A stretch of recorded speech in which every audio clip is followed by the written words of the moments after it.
Ladies and gentlemen, it's the Gormon Productions Wrestling Podcast.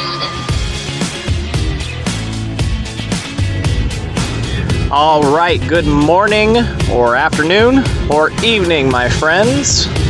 Rolling out episode 3 of Gormon Productions, and my first ever review of NXT. Of course, I say ever, because this is the first time NXT's rolled around while I have the podcast, and what an awesome event to start off with. Really, all of this, very little critique, which is so interesting just to see how these more or less independent rings are just doing tremendous. And just jump right into it. Samoa Joe doing a half decent promo. I felt like it was a little reminiscent of what John Cena did right before AJ Styles came out, kind of the whole, the guys in the back got to go through me kind of a thing. But overall pretty strong. Rhino is interesting that they're kind of choosing him to come up for the title when, he already had a WWE run. But I get it. There's only so many of those guys in NXT who are kind of at the caliber to have that main event, especially when you think about body type. Going up against Samoa Joe, so I'm not complaining. Samoa Joe versus Rhino, two big, broad guys, man, especially Rhino right now. Going to be a very solid match, probably most likely looking at it right before SummerSlam at TakeOver. And then jumping right into Shinsuke Nakamura and Finn Balor. Never was there more proof and evidence of my philosophy of throwing in two baby faces, not worrying about one of them having to turn heel so you get some heat. I mean, listen to the crowd.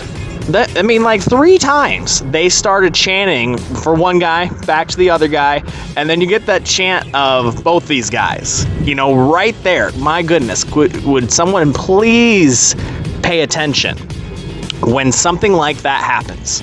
I think the chant, both these guys, is more meaningful than this is awesome in so many different ways. So from start to finish, this match was just honestly, I think this had WrestleMania or SummerSlam potential in terms of quality, both from the entrances. I will say this, NXT does a phenomenal job of packaging together a superstar's look, especially their entrances. I think some of the entrances, from the Titantrons to the music to the overall graphics that just tell a story, especially for Shinsuke Nakamura. So props to whoever is kind of in charge of production there.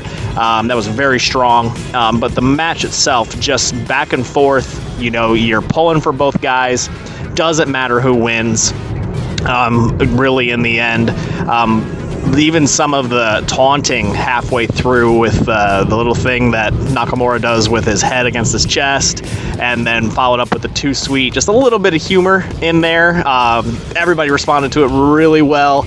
A lot of mutual respect between those two guys, both character-wise and in real life. And so it was fun to watch a match between two strong wrestlers without a lot of storyline behind it. Obviously, this is most likely Balor's last run in NXT. Otherwise, they would have saved this for TakeOver, but we're going to see him drafted next week, and that's going to be so exciting. And what a great send-off to a guy who was there for a long time, really build up NXT to another level, and great to see Nakamura get the push that he deserves to kind of take that spot. So I have no critique.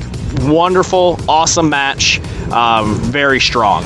And then transitioning into, I know I'm going backwards, but the Cruiserweight Classic. How exciting was it to watch something different and something new? It reminds you so much of the Monday Night Wars, and watching Nitro, watching Juventud, watching Eddie and Malenko and Psychosis and La Parka and Mysterio. It just reminded you, not as fluid, not as smooth probably as what those guys produced back then in the late 90s, but gosh, so refreshing. Like, you watch these super skinny, not monsters that Vince McMahon typically likes. These guys were just awesome. Obviously you had standouts in each one. The Metalik, great, strong opening match. Ho Ho Loon is somebody to watch. Somebody who could potentially win the whole thing, I think. I don't know these guys very well. I'm not going to critique them super strongly since this is kind of the first time them being introduced. Obviously, Cedric Alexander was a nice standout. I believe he was the American guy. And then really the ending match, the Coda guy, he probably stole the show. So overall, you got a really strong opening round for this tournament. Very exciting to see how things are going to progress, and if anything else, it's just something new to watch and something fresh. And guess what? That's it. That's all I'm going to say about it. Not a whole lot of critique on something that is brand new. Not going to pick it apart. It was something fresh, something new, and that is always good for business. So thank you all very much for tuning in. I'm going to be coming back around for SmackDown, and most importantly, my predictions on the draft for next week. So, all right, thank you all so much, and we'll see you soon.